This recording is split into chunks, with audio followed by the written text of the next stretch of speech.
Hi everybody, this is Rochelle Jones, Grief Recovery with Rochelle. Today's edition of Quick Here in the Crap. So I realize a lot of us are home, whether we chose to be or not. We are home, and maybe that's brand new. What I know about new situations is it brings grief, it brings a bunch of feelings.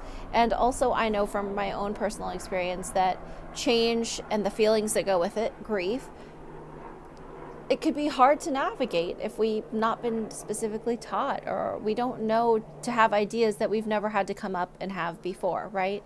So I've been in this position of I was a full-time worker. I was a full-time military ICU nurse.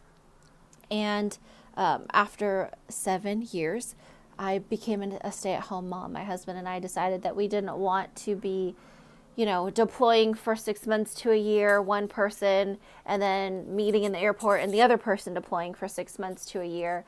Just the fear that goes with that. But also, raising kids in that type of situation was difficult. So when we decided to start our family, we got out of the military and I became an at-home mother.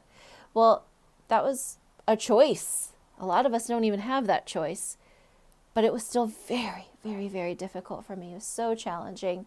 I had no idea how to do it. I hadn't necessarily seen that model before, and I had no idea where to start. And so where I started was my militant style, get up, get at a certain time, work until everything was perfect.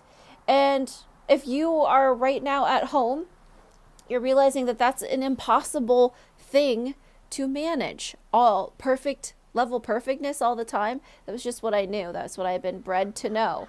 And so really what I ended up doing was just spinning myself into a really dark hole of looking for a way out. And that meant I was going to drive over a bridge. We lived in Northern California, and make sure my son was in the car with me as a baby, to end it all for both of us. I didn't want him to hurt. I didn't want me to hurt. And that was the end of it. Somehow I ended up not going down that dark hole. But in 15 years in this situation of being an at-home parent, I've learned some things, and I realized that some of these things, though not necessarily grief recovery specific, could still be really helpful, and therefore I share them. So yesterday we learned step 1 to this whole new schedule, this whole new situation would be to set an alarm, create some kind of structure, not to be, again, militant, and we have to wake up at a certain time, we have to do this, but to create some sort of structure, to give us our first little step to take. And that was to wake up, set your alarm at a certain time. I set my kids, their alarms are set at a certain time, and then they have certain things they know they have to do before they can do the more fun things, like maybe watch a show or do some video game time, right? But step 1 is definitely to set an alarm. Just wake up at the same time each day. It creates a nice, healthy circadian rhythm inside of your heart and mind. Your body just knows what to expect. Step 2 is you have all the ideas, right? You've got all the thoughts, all the things.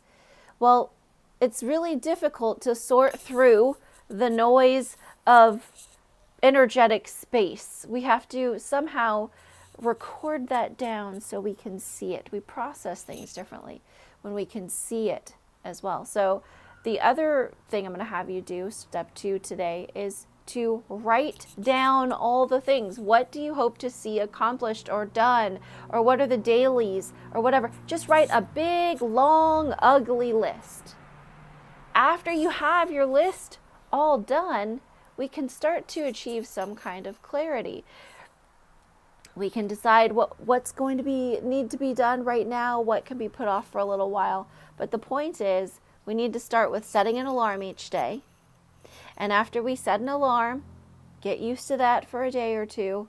It's honestly about 3 days it's going to take to really fall into that. Write a big list.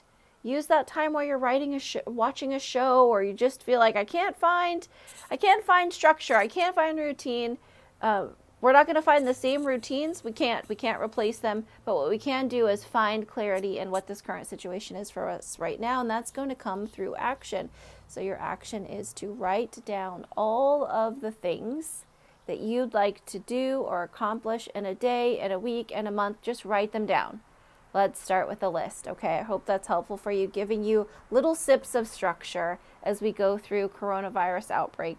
2020 is what it is now. All right, big hugs to everybody. I hope this finds you well, healthy, making good choices, and hopefully finding clarity to sort through your new, different change of a situation. Big hugs, everybody. Bye.